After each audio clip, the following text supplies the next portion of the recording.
Greetings, my brothers and sisters. I have received more than a few agitated calls about the upcoming House of Delegates Democratic primary race in the 84th District here in Virginia Beach. The primary, which will take place on June 8, 2021, will be between Tracy Liggett, Kim Melnick, and Neil Smith.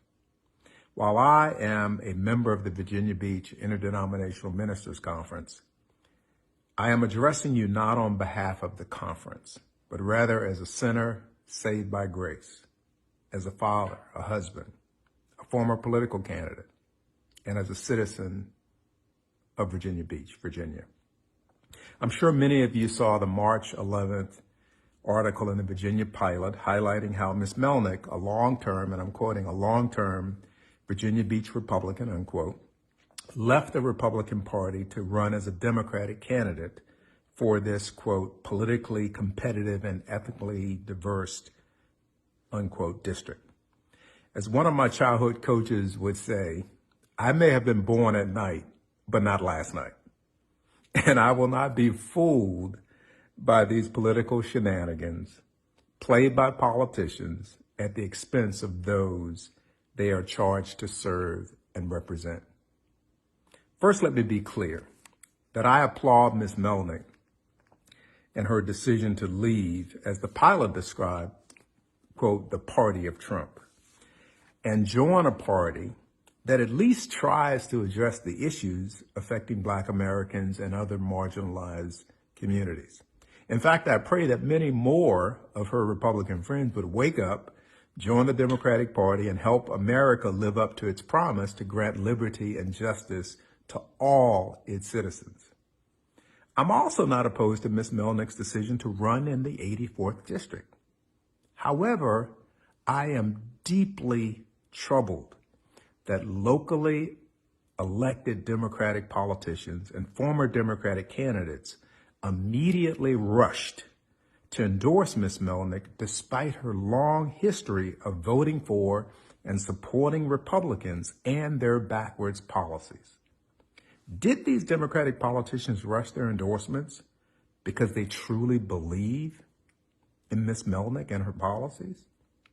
Did they hastily endorse her because they knew her as a recognized politician in Virginia Beach and didn't know Tracy Liggett or Neil Smith? Or did they hurry their decisions because they deemed Tracy Liggett a Filipino American and Neil Smith as unelectable? Did they rush their endorsements because they wanted to put their proverbial thumb on the political scale and influence the outcome of the June 8th primary? Did they hurry these endorsements because they didn't trust the voters of the 84th District, which the Pilot reported is 8% Asian, 8% Hispanic, and 18% Black? We desperately need answers to these important questions if we're going to make Virginia Beach a great city for all its citizens. I'm also troubled by the fact that these rushed endorsements are not the first time that Democratic candidates of color have not been supported by so-called moderate or establishment elements of the Virginia Democratic Party. This latest incident appears to be a pattern. Whether it was Ralph Northam supporting Republican Sheriff Ken Starley over Democratic candidate John Bell in 2013, or Norfolk Councilwoman Andrea McClellan endorsing Cheryl Turpin in the 7th Senate Democratic primary in 2019 over her opponent Susan Hippen, or the Democratic House Committee and Emily's List giving nothing, that's right, $0, to the Reverend Dr. Veronica Coleman in 2017. And then in the very next election cycle in 2019, giving $243,000 to Karen Mallett for the same House of Delegates seat. Please keep in mind that with less than $50,000 in donations, the Reverend Dr. Coleman came within 742 votes of winning the election. If she had had a fraction of the support Karen Mallett received from the Democratic establishment, I believe Dr. Coleman would have won that race. It's interesting that John Bell, Dr. Coleman, and Susan Hippen are all Black Americans. It's also interesting that two of the rushed endorsements for Ms. Melnick were none other than the former Democratic candidate for the 84th District, Karen Mallett, and former state Senate candidate, Cheryl Turpin. And this is fundamentally why I'm so deeply disturbed with the lack of support for Tracy Liggett, someone whose ties to the Democratic Party are without question. Why does it appear that the Democratic establishment is once again deciding for the voters who is and who is not electable, instead of leaving that decision to the voters of the 84th District?